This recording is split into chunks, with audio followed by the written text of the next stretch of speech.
Indonesia menatap ronde 3 kualifikasi Piala Dunia 2026 zona Asia dengan rasa optimis yang berbau realistis.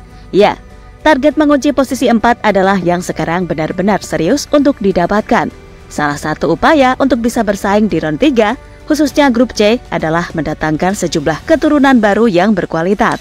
Setelah Martin Paes yang siap join saat melawan Australia, terbaru Indonesia bakal diperkuat mantan gelandang Crystal Palace, Jaron Edouard, dalam waktu dekat. Dan tak sampai di situ saja, gebrakan-gebrakan yang dilakukan oleh Pak Erick Thohir sejauh ini cukup berhasil menyedot perhatian para rival di Asia.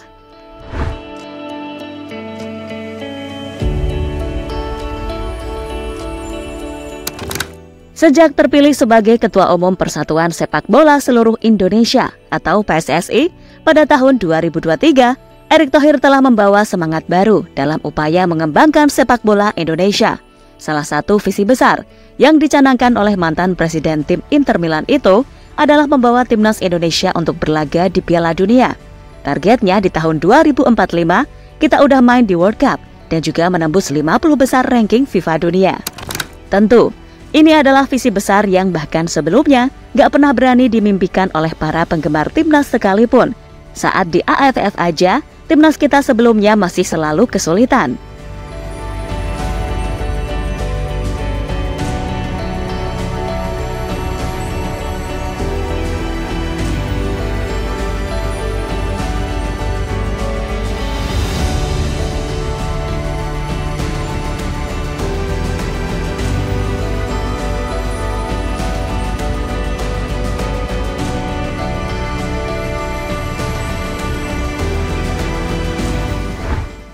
Namun kini, visi ini bukan hanya mimpi, tetapi menjadi target yang ingin dicapai melalui serangkaian program dan strategi yang terencana. Dan itu sudah mulai dilakukan saat PSSI mulai meningkatkan kualitas timnas, meningkatkan kualitas liga, membangun fondasi yang kuat di grassroots sepak bola tanah air, melakukan kolaborasi internasional, hingga mendapatkan dukungan publik.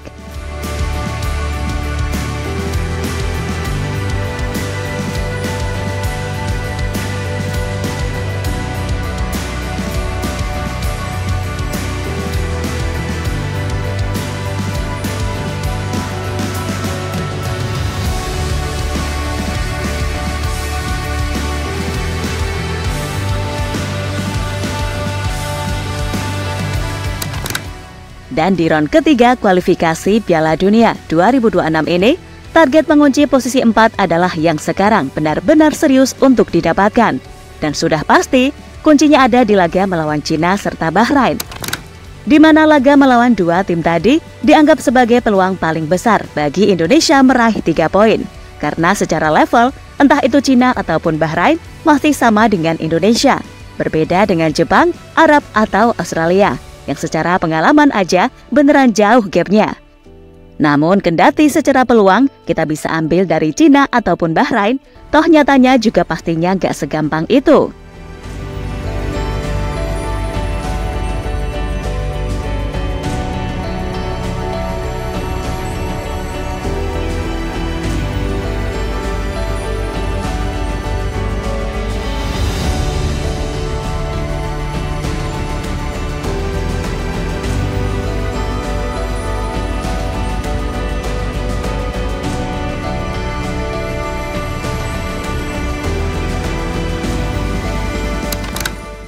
Di sisi lain, meskipun secara umum PSSI menargetkan Indonesia lolos ke Piala Dunia 2045, namun timnas Indonesia sebenarnya punya peluang besar untuk mempercepat semuanya.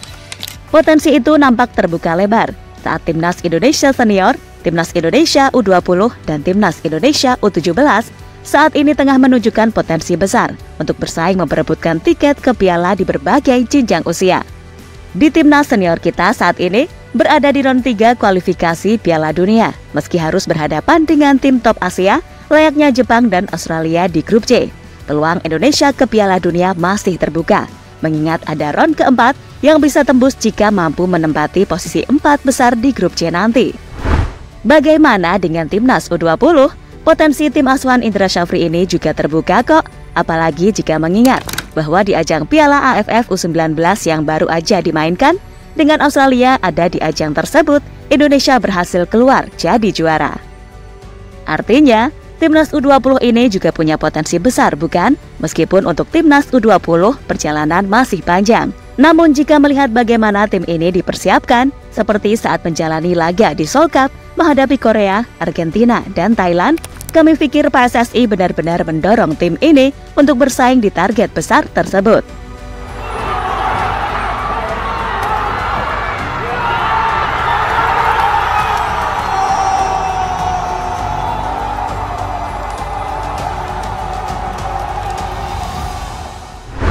Sementara itu, dalam upaya meningkatkan kualitas tim nasional Indonesia, PSSI di bawah kepemimpinan Erick Thohir telah mengambil berbagai langkah strategis. Salah satunya adalah mendatangkan pemain keturunan Indonesia yang bermain di luar negeri. Strategi ini dianggap penting karena para pemain keturunan memiliki pengalaman bermain di liga-liga yang kompetitif dan dapat memberikan dampak positif terhadap performa timnas Indonesia di kancah internasional. Hal itu sendiri sudah terbukti sih, saat secara luar biasa, Timnas Indonesia mampu bersaing di level Asia, seperti lolos ke babak 16 besar Piala Asia yang sebelumnya nggak pernah kita peroleh, kemudian lolos ke semifinal Piala Asia U23. Bahkan tinggal selangkah lagi, kita bisa lolos Olimpiade, yang sayangnya harus gagal di babak playoff. Terbaru, kita juga sudah lolos round ketiga kualifikasi Piala Dunia, di mana sekali lagi pengaruh pemain keturunan kami pikir nggak bisa dianggap remeh. Seperti saat Ragnar mencetak gol ke gawang Vietnam hingga gol pembuka kemenangan dari Tom Haye ke gawang timnas Filipina yang memastikan tiket round ketiga sekaligus tiket Piala Asia 2027.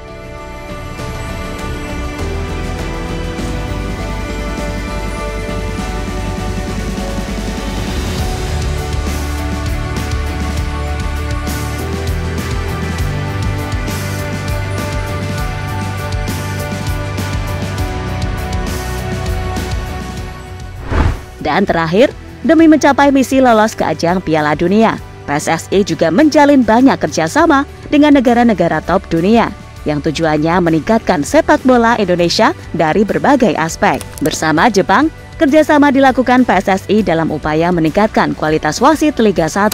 Sedangkan dengan Belanda atau KNVB, kerjasama banyak dilakukan untuk meningkatkan output kompetisi, melakukan uji coba di berbagai jenjang timnas kelompok usia, hingga dukungan soal pemain keturunan yang bergabung ke Timnas Indonesia.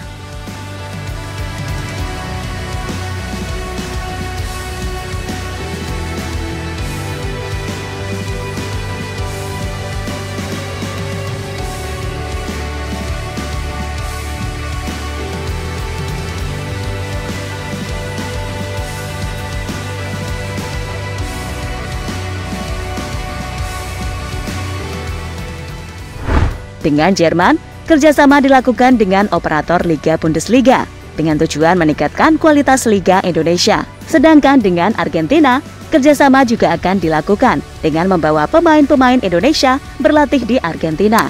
Sedangkan dengan Korea, seperti udah kita saksikan, banyak pelatih Korea di bawah pimpinan Coach Shin Tae-yong memimpin perkembangan timnas Indonesia. Dan dengan langkah-langkah di atas, kita bisa melihat kalau Pak Erick Thohir emang mantap pol dan bekerja sesuai dengan apa yang diharapkan oleh masyarakat Indonesia. Dan tak heran jika dalam beberapa tahun ke depan kita bisa melihat Indonesia bermain di Piala Dunia.